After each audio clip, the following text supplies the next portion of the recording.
ठाकरे गटाच्या उमेदवारांच्या यादीवर काँग्रेस नाराजी व्यक्त करते। चर्चा सुरू असताना ठाकरे गटाने सांगली आणि मुंबईतल्या काही जागांवर उमेदवार जाहीर करणं चुकीचं आहे, त्याचा फेरविचार करावा असं थोरात म्हणाले। सांगलीच्या जागेबाबत दिल्लीशी चर्चा करू असंही त्यांनी म्हटलं आहे। आज शिवसेना उद्धवजींच्या शिवसेनेने यादी जाहीर केलेली आहे।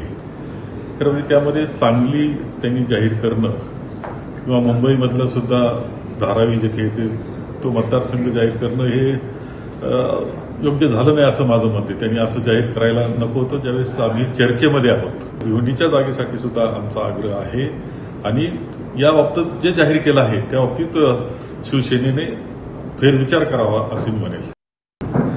ठीक आहे ना, आमचा आग्रह आहेच आहे आणि त्यामुळे दिल्लीला सुद्धा वस्तुस्थिती आम्ही कळवलेली आहे, काय परिस्थिती ही कळवलेलं आहे। विश्वजित कदम आणि काही त्यांचे सहकारी हे गेले असतील दिल्लीला, ही परिस्थिती सांगतील, ते दिल्लीतून मार्गदर्शन घेतील।